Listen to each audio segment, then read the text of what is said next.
what's your stand on the Ahmaud Arbery trial? I haven't really been following it. Haven't been following it? Okay. You know they got, what is the word? They're guilty. The people who killed him, right? Okay. So, how do you feel, even though you wasn't following it, how do you feel knowing that they're guilty?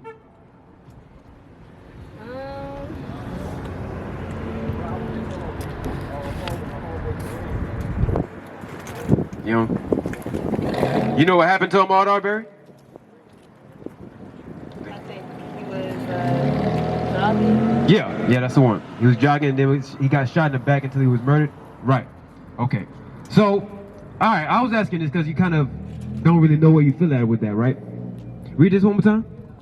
Cursed shall thou be in the city, and cursed shall thou be in the field. Now, I'm going to tell you, what they did when they had put those guys as guilty, they gave you a cookie. Because a lot of the times, when a lot of our brothers or sisters get shot, killed, knee on the neck, whatever, right? The people who have to go stand trial that did it to us, get off scot-free. Then you see us up and down the streets, Black Lives Matter, I am a man, whatever, all of this stuff, right? You see a lot of that stuff happen primarily because we had read in verse 15. He said, if you don't keep these commandments, I'm going to put curses on you to where the people that's over you are going to kill you and they're going to get off scot-free. That's right. That's what he's saying there. Right. So I'm going to dial it back just for a second. I want to edify on something real quick. Now, you see this land, Africa, right? I want you to tell me what you see on this map. Describe this map to me. Describe this map to me. Talk to me. And what's your name again? Crystal. All right, Crystal. Describe this map to me. Talk to me. Well, tell me what you see. Okay. Okay, you see the countries. What else? What else is significant on this map?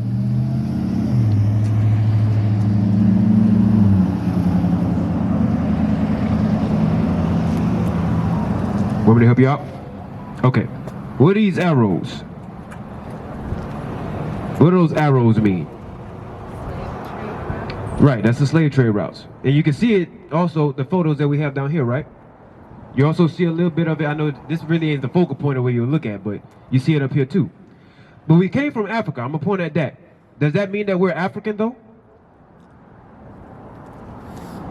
There's black people over there. So does that mean that we're African? No, you're correct. Exactly. You're correct. So I want to show you this, right? Look at this. You can put it down. I appreciate you. I want to show you this. Making a link for you. So it's called the Zondervan Compact Bible Dictionary, right? I'm going to read something out of here, and I want you to see what it says here. Read Ham. Right there. All right, come on. Ham, the youngest son of Noah. Now, you know about the flood, right? You never heard about the flood? Okay, so there was a flood. Noah had sons. Ham was one of them, right? You read the Bible before. Not really? No. Okay, well, I'm going to help you out. So, all right, how do I explain? You ever seen a movie, Noah's Ark? I heard of it. You heard of it? Okay. You're not helping me at all, Krista. Well, okay, so there was a flood, overcame the earth. The main guy he had, named Noah, he had sons. They got on the ark and then they survived the flood that came upon the earth and killed everybody, right? This is real history. This stuff actually happened. And when it was documented, one of the sons named Ham, because he had to repopulate the earth, right? Okay, so Ham, the youngest son of Noah that survived the flood, right? Come on, bro. Watch this. I live right up the road, like right up here. Ham, the youngest son of Noah, born probably about 96 years before the flood, and one of the 8 persons to live through the flood. Live through the flood, right? Go ahead. He became the progenitor. So he became the forefather. That's what progenitor means. He became the forefather of what? Of the dark races. Now, if I was to say, and stop right there, he became the forefather of the dark races. That sound like us, right? Okay, he's our forefather. That's not it. He said he became the forefather of the dark races, but which ones in particular?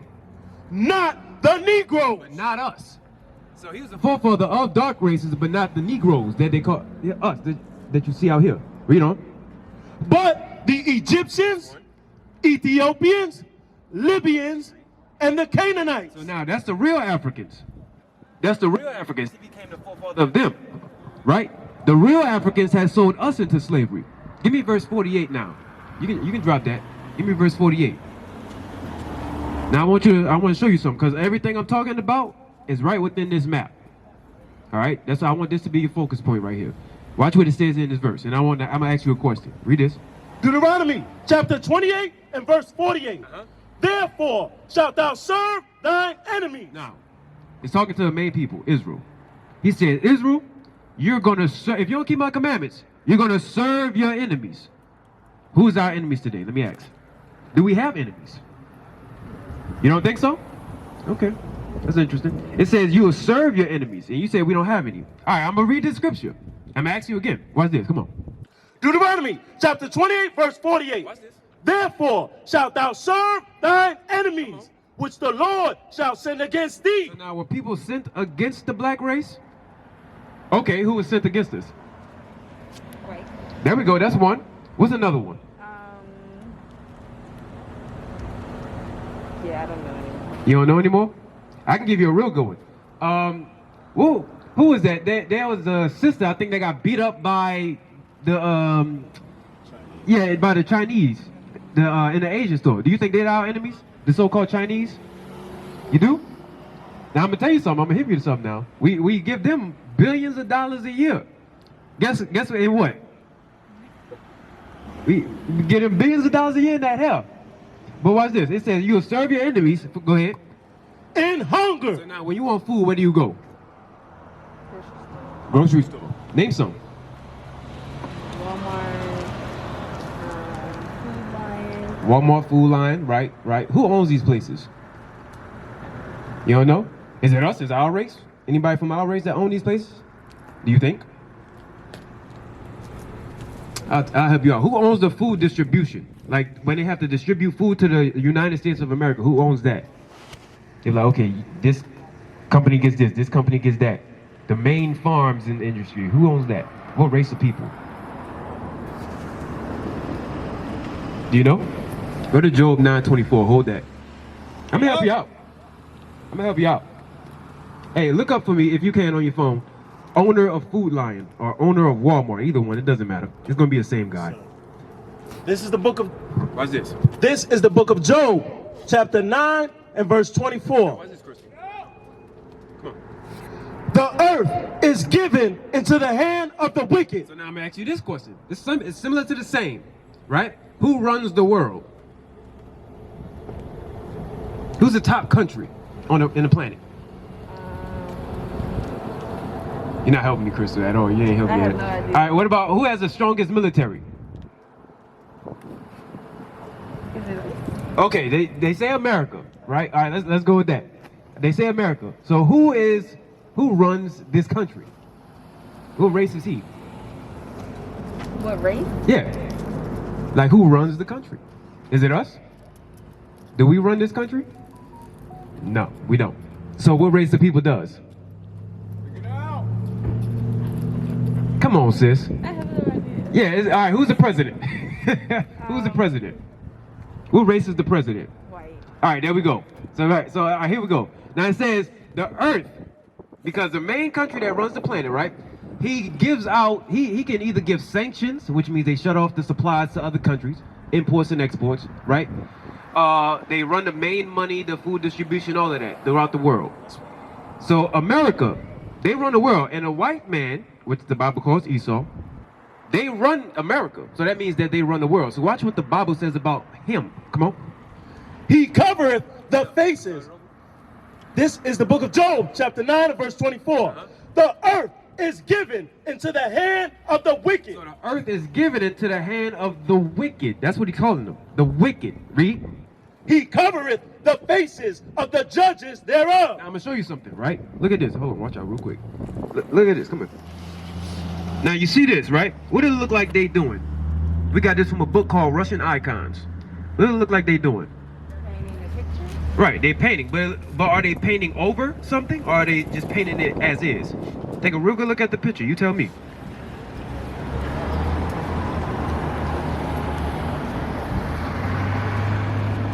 This one? Yeah, let's look at this one right here.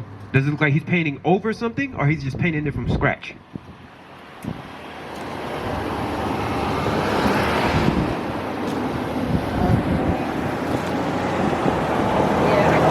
Yeah, You can't Can't tell? Look at this image right here. What color is this one?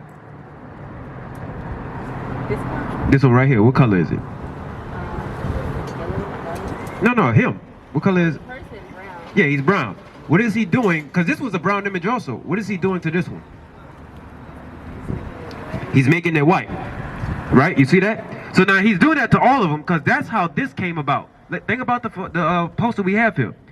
They was doing this at a certain period of time in history, and then they made this because we just read how Christ is a black man, did we not? That's right. They had covered the faces of the judges. So if they was going to cover them white, who is it saying the wicked is? Right. Exactly. It says they cover their faces. They're going to make the judges look like them. Let's not read again. This is the book of Job, chapter 9, verse 24. The earth is given into the hand of the wicked. Earth was given into the wicked one, Esau. Read. He covereth the faces of the judges thereof. So he covers the faces of how the judges really look. And the real judges are black according to the Bible. That's right. That's what he's saying. And y'all were princesses at one point. But we got brought low. Real low. Make it plain. Real low. To the point to let me ask you a question. I'm gonna ask you something. And be honest with me now. In a household, right? You in a relationship? No? Okay. In a household. You were in one though. Okay. In a household. Who's supposed to run the household? Is it a man or the woman? The man. Is it 50-50? No. Okay, good. I'm glad we have that understanding. It makes it a lot less that I have to go through. What's going on, my man? I saw you just over here. Yes, sir. What's going on, man? So, my name's Abraham. What's yours? Sid. Sid? What's going on, Sid? I asked her a question real quick. Now, we're going over history, right? We're going over history. Everything that we're bringing out is based off of, like, you're familiar with us coming over here on slave ships, right? Yes, sir. Okay. So, all of that plays a part inside of us knowing who we are. This history right here is written and recorded inside of the Bible. The only thing is, it's just been hidden from us from a long time. So I'm gonna hit a verse that I was just asking her about. Go back to Deuteronomy 28. Read verse 48. This is the book of Deuteronomy, chapter 28 and verse 48. Therefore shalt thou serve thine enemies. It says you will serve your enemies. Right now, I asked her at the first, she didn't get it. You know who it is now. Who's our enemies? Let me ask you. Right. Is there anybody else? I didn't ask you this, but is there anybody else? You said the devil. Believe it or not, it's the same person. But who else? The Bible calls him that. That's why I'm saying that. But go ahead. Esau. Okay, we do say Esau, but is there any other nation outside of the white race that's classified in the Bible as our enemy? I think. Now did you think of? Okay. Well, look at this. How about this? I'm going to show you what I was showing Crystal, right? Let's look at this one more again. Now, everybody, we're familiar with the transatlantic, right? We're familiar with this one when they sold us over on this side, right? What about inside of here? That's within Africa. Who sold us within Africa? Look at this. What'd that say? Right. Arab. Yeah. Now you're right. Arab, tomato. Arab trans-Saharan slave trade. So they sold us within Africa. They still selling us right now. Go on YouTube, Atlanta Black Star if you want. In Libya and Somalia, they still selling us right now, 2021. That's right. They're still selling us. So that's over here in Africa, right? They're selling us to up here, Europe, as we know, so-called white people. Then you look, what did they say right here? Arab slave trade to where? To Asia. The East Indians are over there. You know, the people with the little dots in the middle of their head, all of that. And then the so-called Chinese, Mongolians, all of them. Every nation outside of Black, Hispanic, and Native American race, outside of them, that's classified as our enemy. Because these, right here, they make up the Israelites. That's what he's talking about. Read that one more again. Therefore shalt thou serve thine enemies, which the Lord shall send against thee. So now, the Lord sent these enemies against us. Why? In hunger. He sent them against us in hunger. So now when we want food, let me ask you this. I ask you. When we want food, where do we go? Restaurants. You said restaurants? Okay, that's another one. All right. You say restaurants. How do they put the food in the restaurant?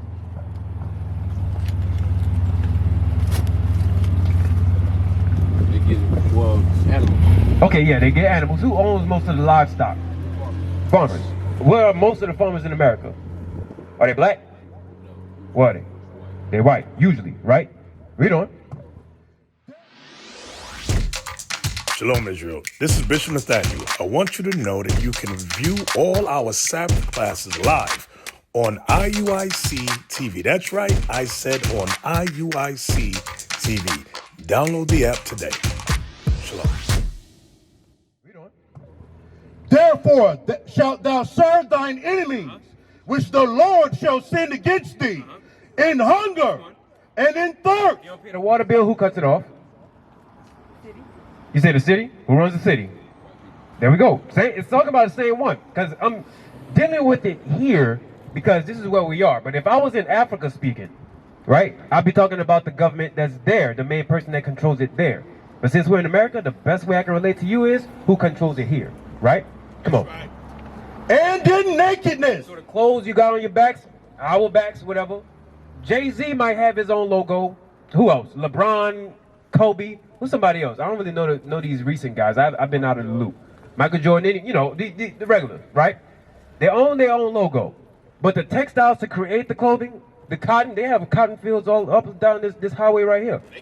Best believe we had picked that at one point. All we did was just migrate over and say we have our own land now. That's it. Right. The same city we had served slavery in. Just do your history. Just look it up. Some of y'all ancestors, I'm digressing for a second.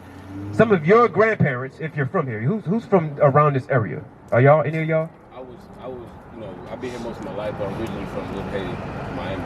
Okay, Little Haiti, Miami. You might be Levi then. You are. Okay, all praises. And you say yes, you are, right? Okay. I spoke to Brother Ezekiel. I actually worked with Brother Ezekiel Kareem.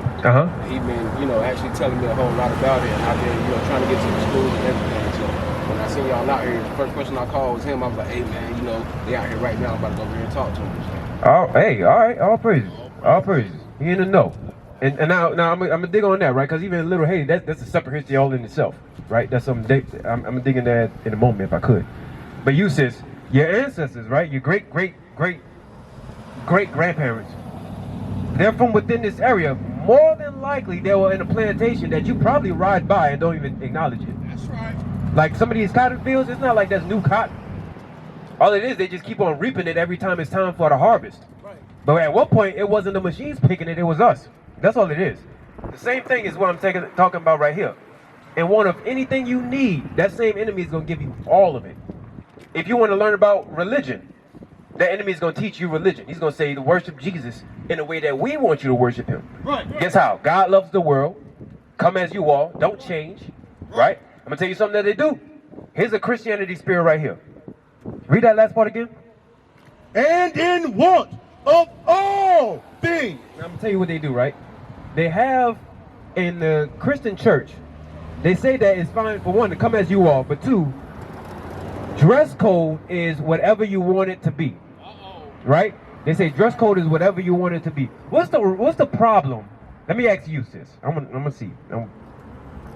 What's the problem with how a lot of our sisters dress? Let me ask you that. Maybe too revealing. Too revealing? Okay, give me some more.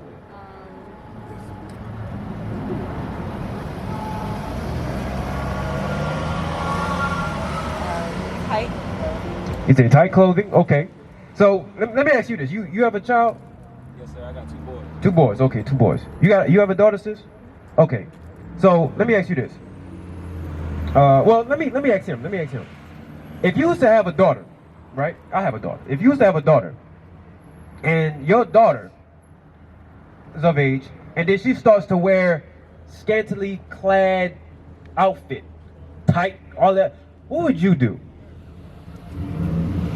I'm just curious. You said if she was like grown? Well, Let's say even if she was like not even a teenager yet, all of it doesn't matter. Doesn't really matter. If she was to wear it, she picked out her clothes and she put it on, and then it looks somewhat revealing, right? What would you say? What would you do? I would try to convince her to change it. 'Cause, you know, like I said, if a man sees a woman, and if a man sees a woman in revealing clothes, you know, he's gonna lust over that woman. Yeah, that's true. But you know, if he, like, say for instance, I'm just gonna use this for an example. Like say for instance, I'm at a store and you know she has on a short skirt. Don't be offended, but go ahead. No, I'm just please don't. And she has on a short skirt or whatever. I open the door for her. Hey, what's up, sweetheart? Hey, baby, how you doing? But if she comes and she's dressed up or dressed down in the dress, you know, I would approach her differently. Okay, well, so that's honest. You got it from. Right. Now listen, he ain't on our side. We ain't telling him to say that. That's honest. Now here we go. Now we about to dig into something. Because it says, and in one of all things, right? Now, a lot of what our sisters and brothers learn is from TV. Right. A lot of their thoughts is TV. So check this. Sisters they have brothers that actually will tell them that from the jump. But they believe I can change him. Tell me you know sisters that be doing that. I know you do, because I know sisters that did that. That's crazy. They think they got the super P. You know what I'm talking about. So anyways, they think they can change them. And now, when they dress a certain manner, dog food attracts dogs. Right? Dog food attracts dogs. You are as your appearance is. Matter of fact, hold this. Right? Because this verse right here is heavy. That's why I say you got to take your time on that. Give me Sirach 19:29. Ecclesiasticus 19:29. I'm going to show you something. Because how you walk, the manner that you dress in, is going to get other brothers to now look at you in a different kind of way. Their thoughts on you ain't going to be honest.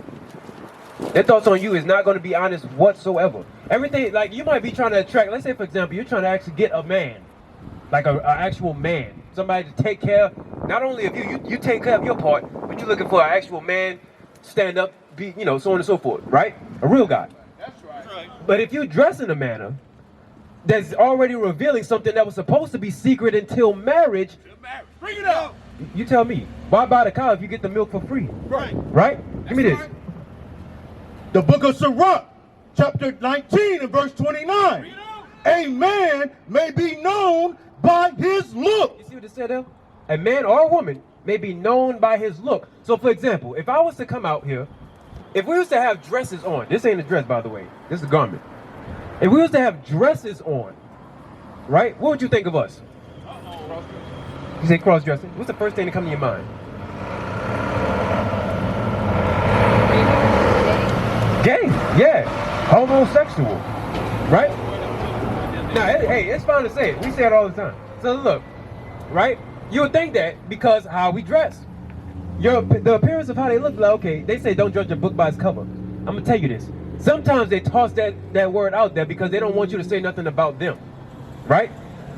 But, well, on the cover of the book, it kind of looked like, you know what I'm saying? You want to be mindful of that. That's why it says this. Read that one more time. The book of Sirach, chapter 19 and verse 29. A man may be known by his look, and one that hath understanding by his countenance. When thou meetest him, a man's attire and excessive laughter, And the way they laugh, go ahead. and gait And the way they walk, go ahead. shew what he is. All of that show what kind of person you're dealing with. That's right. So now, if you dress, and this now even for brothers, they have modest apparel, so to speak. That's the best words I can use. That's for brothers. If you used to come out and you have you work out, don't you? I used to. You used to? All right. So sis, you be honest with me. Don't go nowhere. Let me have your attention for a second. I promise you, I won't keep you all day.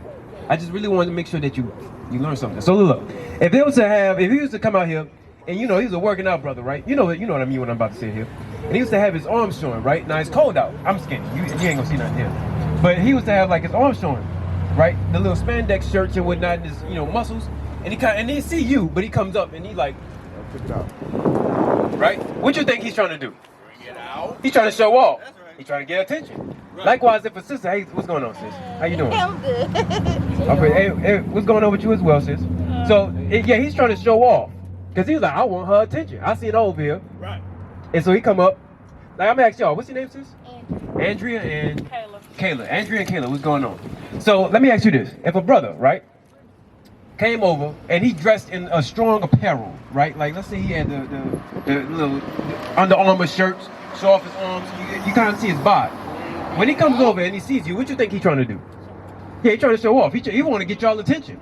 Likewise, if a sister was to dress in close, skin tight clothing or jeans, and y'all know what y'all do when y'all go to the mirror. You go and then you want to make sure you see something back there, because when you walking, you want to make sure you get brothers' attention. What you think you're trying to do? Huh? You trying to get their attention? Am I off? Yeah, there we go. You trying to get their attention. That's why it says, read that verse 30 one more again. The book of Sirach, chapter 19 and verse 30. A man's attire and excessive laughter, and gait. That's the way they walk. Shew what he is. They show what he is. Now, where do we get all of that from? Because the way that we act today, right? We got it from somewhere. Because we didn't always act the way that we act now. We didn't always do that. Like matter of fact, let me get this. Let me see. Let me see here. What were around these times here, right? Our sisters, did they dress in pants? What did they dress in? Dresses. They dressed in dresses. Hot or cold. They have dresses for different seasons. That's right. Right? Where did pants come from? Anybody can answer it. You say cotton field? Okay, that's how they make it, yeah. But where did it come from, though? Where did that idea of sisters having to wear pants come from? If y'all never did it since the damn beginning, where did it come from? Because that's new. This is real new. Real new. My grandmother still isn't used to that. It's real new. Let me ask Andrea. Okay, yeah, come back now. So, where did that come from? Where did pants come from? For the sisters to wear it. I'm gonna get with you in a second, Crystal. It's all of y'all, really. I'm talking about. Where did it come from? You don't know? Crystal? You don't know? Y'all ever heard of the feminist movement? No? Really? Okay. All right. So there was a feminist movement. Y'all ever seen the images of white girl? She has a bandana on and she's going like this. You seen that? You seen that? You haven't? What about? I think it's on the what you call it? The baking soda box.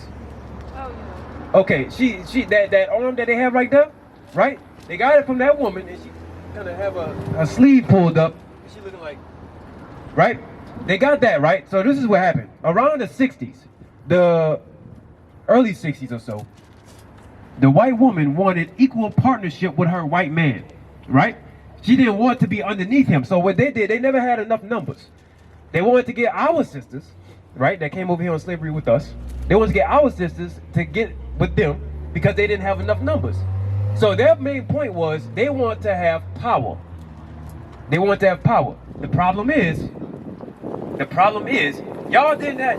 Y'all right along with us. So now when they pushed that feminist movement all the way, it came out to the household being unequal. Like what's happening inside the household now? Is there a man usually in the house? Why is that? Uh-oh.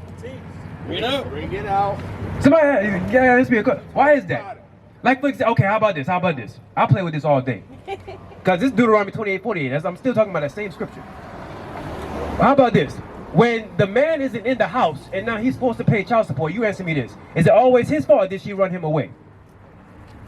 It's not always his fault. It's not. But what is the common theme that you hear all the time? That is what? That is always his fault, right? There's a problem there.